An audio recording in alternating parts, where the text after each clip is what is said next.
Myth Mars.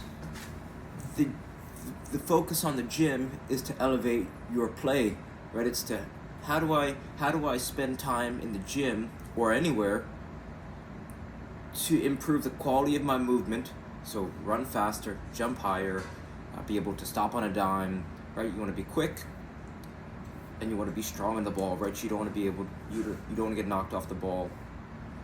So if you remove the gym from the equation, right? Let's say that if you're in a country or your town has no gym, but you have Amazon and you have a hardware store, and let's say you have a local sports store where you can buy soccer balls. You don't necessarily need a gym to start to elevate your game, right? If you're a young player just getting into training, this is what I wish someone said to me years ago when I started lifting like a bodybuilder for soccer. And since I saw results muscularly, I would reason that I was more confident, and being more confident led me to play better. But this was a lie, because I could feel myself becoming less quick on the field, even though my physique, I looked strong by bodybuilder standards, but I didn't get more effective on the field. So, that being said, here are some simple things that can really elevate your game, and that have nothing to do with the gym, right? So you could do them at the gym, you could do them at home, you could do them at the field, you could do them at work, you could do them wherever, whenever, anytime you want. That's why they're so powerful. The first thing you want to learn is how to breathe. Right? If your breathing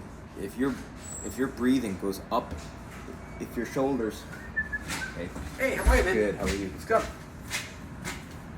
If your shoulders go up towards the sky when you breathe, right? If you're going like this, then you want to transition to become a belly breather. This is from the writing of Dr. Vranich. You want to go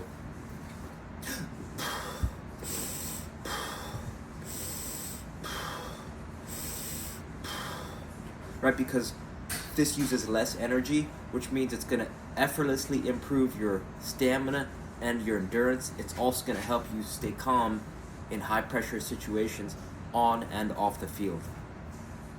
That's the first place to start, right? And you say, well, why is breathing the most important skill? Breathing is the most important skill because 3 minutes without air, 3 hours without shelter, 3 weeks without food and water, you'd be dead. 3 minutes without air, you'd be dead. So breathing is the most important thing that no players are thinking about, talking about, and no coaches are teaching. So if this is the only thing that you listen to from this video, breathing is the number one skill to learn to help improve your game, because once you've laid down that foundation, then games become more fun, training becomes more fun. You could start to stack things on top of that to turn into a player that you won't even recognize down the road. But this is something that I wish I knew 27 years ago when I just started playing. So please invest in this some time. Dr. Vranich, Vranich, How to Breathe. It's a quick TED Talk. That's step one. Step two is you want to take a soccer vacation. What does that mean? If you just bring a ball everywhere you go, you're going to get more touches, right? You're thinking about gym training. Okay, gym training, you want to be stronger, faster, jump higher, prevent injuries, right? Move without pain. But you can achieve all those things, right? Think about how taxing juggling for 60 seconds is. A lot of players don't realize that by juggling, you can improve your balance, your timing, your coordination in ways that are really more effective than anything that you could do in a gym, right? Because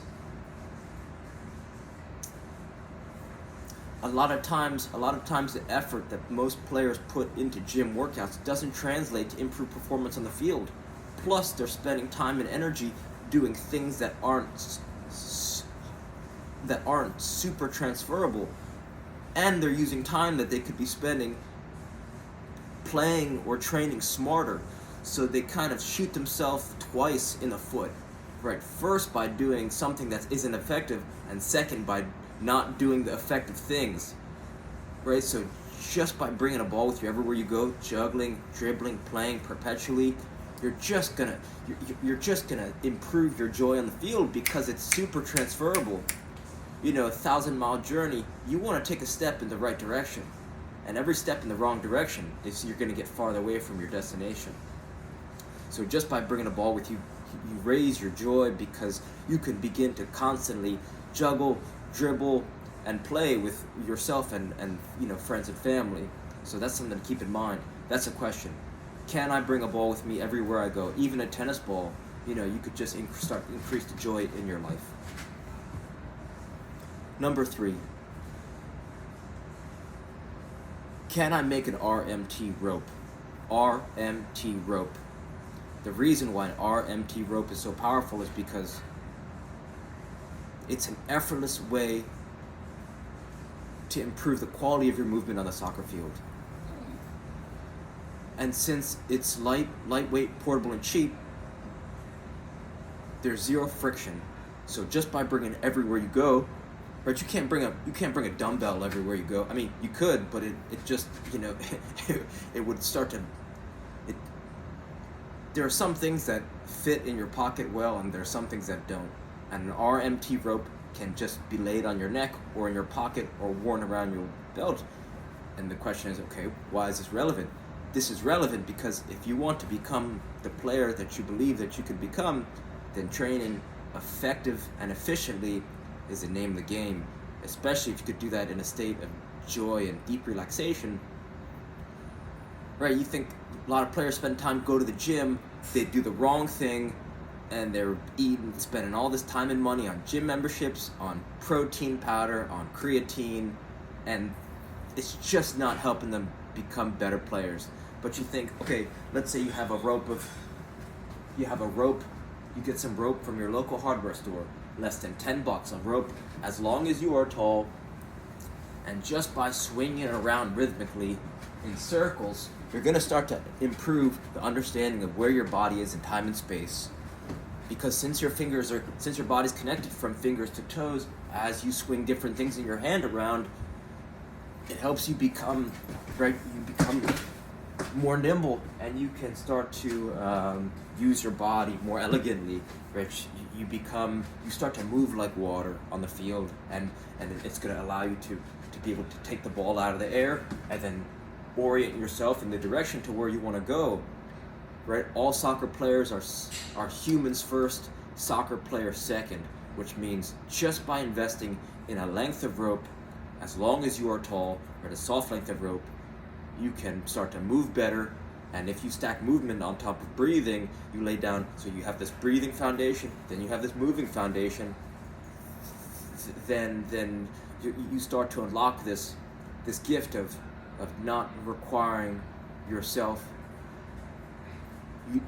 You start to understand the fact that you don't need a gym to become a very dangerous soccer player, right? So these are the first 2 places to start. I don't want to go any further because then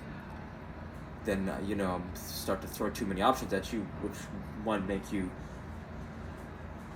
not know where to start. So take immediate action after this video. Search How to Breathe by Dr. Vranich, and then within the next day or 2 or 3, go to your local hardware store, or just get a dog leash. Or maybe a piece of rope, or a scarf, or tie 2 shoelaces together, and search David Weck, WECK, RMT rope to learn more info. So hopefully these ideas help. Reach out with any questions. All right, thanks.